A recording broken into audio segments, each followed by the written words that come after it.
सुशांत सिंह राजपूत की हत्या के बाद कई चीजें बाहर निकल के आई हैं। कुछ मैंने इंटरव्यूज पढ़े हैं, कुछ डायरेक्टली भी बात की है। तो उनके पिताजी का कहना है कि वो फिल्म इंडस्ट्री में हो रही टेंशन के करके बहुत ज्यादा परेशान थे। अभिषेक कपूर जिन्होंने उन्हें लॉन्च किया, उनके साथ हाल ही में एक फिल्म की है केदारनाथ। उनका कहना है कि it was a systematic dismantling of a fragile mind. Ankita जो उनकी लॉन्ग टर्म पार्टनर रह चुकी हैं, उनका कहना है कि वो सामाजिक रूप से की गई अपमान और बेइज्जती नहीं सहन कर पाया।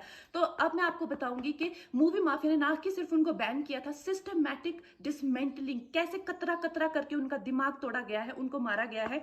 तो ब्लाइंड आइटम आप इसलिए लिखते हैं क्योंकि आप जब झूठ लिखना होता है, आप को के अगेंस्ट कोई लीगल एक्शन नहीं लिया सकता, क्योंकि आपका तो नाम ही नहीं लिखा, मगर उसकी जो डिस्क्रिप्शन होती है, जैसे मेरे बारे में लिखा जाएगा कि जिस लड़की के घुंघराले बाल हैं, जिसको नेशनल अवार्ड मिला हुआ है, साइकोटिक है, इस तरह से, जो कि मनाली से, डिस्क्रिप्शन पूरी दी जाएगी मगर नाम नहीं लिखा जाएगा।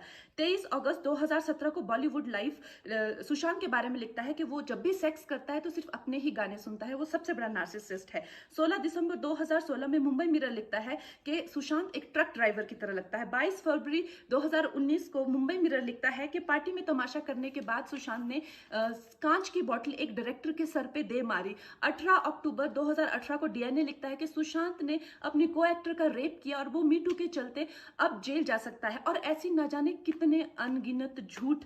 और ये जो बुद्धिजीवी जर्नलिस्ट हैं, ये जो चील कौए गिद्ध हैं, जो मूवी माफिया के पाले हुए हैं, ये इसको मेंटल इमोशनल साइकोलॉजिकल लिंचिंग को जर्नलिज्म कहते हैं। मेरे बारे में आज तक जो भी कहा गया मैंने कुछ नहीं कहा, लेकिन जब एक स्वतंत्रता सेनानी के खिलाफ गंदगी लिखी गई, मैंने उस जर्नलिस्ट को कॉन्फ्रंट किया। आपको पता है, उसी रात 4 सीनियर जर्नलिस्ट ने मेरे खिलाफ एक गिल्ड बनाई।